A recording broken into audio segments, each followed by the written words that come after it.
What's up guys, in this video I wanted to go over all my thoughts about The Division 2. I've held off on giving an opinion about this game as a whole because I just felt like I jumped to a conclusion with Anthem and didn't get far enough in to really realize all the stuff that went with it.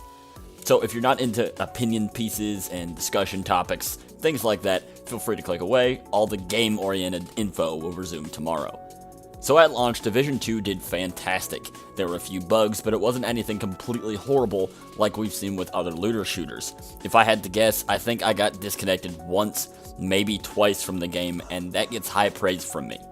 As well as being as stable as you can really expect from a game this size, it has plenty of content in the base game.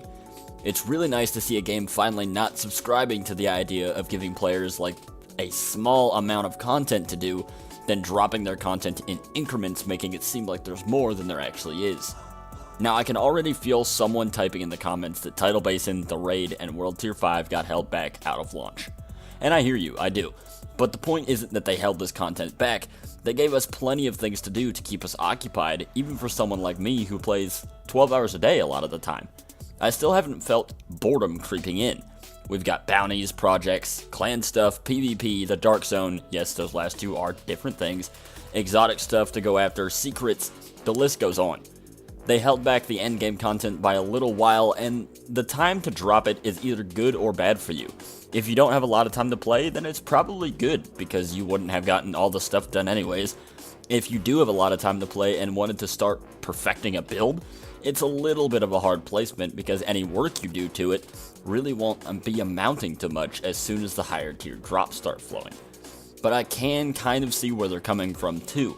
They wanted to get it right, and as much as developers say that and I call BS, I sort of believe them on this one. It really seems like they're learning from the mistakes of their first game and want this one to be better. Let me talk about drop rates for a second, and this one's kind of a broader issue that stretches out into a couple different games, but bear with me here. Oh my god, drop rates. This is awesome. Coming from games like Destiny 2 and Anthem where drop rates are so bad, people literally come up with conspiracy theories about why they suck so much. It's amazing. It literally rains high-end drops in this game. I can't name a single time after hitting endgame where I didn't get a high end from doing literally anything, and it makes the game so much better. Because like all looter shooters, it's about the rolls, not the drops. And there's such a huge combination of roles in this game and others like it that having abysmal drop rates just make the game unfun. To a lot of people, that includes me. It's something that these guys figured out with Division 1 and that games like Diablo realized and other games are too afraid to implement. So props to Massive for having some sense here. A lot of game developers subscribe to the idea that if you give the people good drop rates, then they'll stop playing, they'll get bored, they won't get their roles right, or the counter, they get their roles too quickly and then won't want to play the game anymore for fear of not having anything to do. But it's just kind of counterproductive as we've seen. You gotta weigh whether or not you want people to stick around for all your microtransactions or if you want people to stick around because your game is genuinely good and you want people to be repeat customers. And I think that's something they're doing really well. As far as gameplay goes, it's good. However, on challenge level difficulties, the enemy completely disregarding cover gets a little excessive. I understand there will be some rushers, like shotgunners and melees and stuff like that, but there's a lot of enemies that shouldn't rush, but do. And that's something Massive has been commenting on in the forums and stuff. They're looking at it. There's some little things that bug people, like being exposed when shooting behind you in cover, and nothing is ever going to be perfect for everyone, but it's a massive improvement to a lot of games than when they first came out. Things don't seem as spongy as the first game, which is nice. I have a hard time finding a lot of negative things here, because most of it is just good.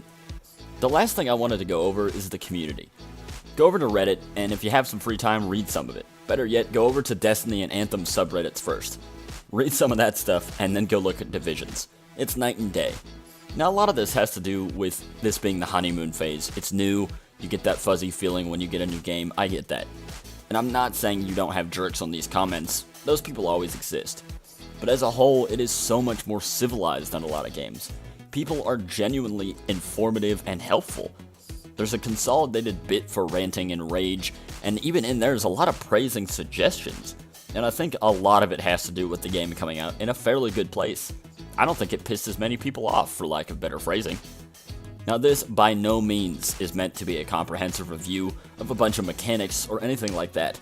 I'm not trying to get into details about a lot of stuff here. I really just wanted to have a place to get my thoughts out there for my own sake, and for anybody that sees this, maybe to have some discussion about it, or if there's some new players out there looking to see if they want to pick up the game, to give them a good baseline opinion from somebody who plays quite a bit of video games.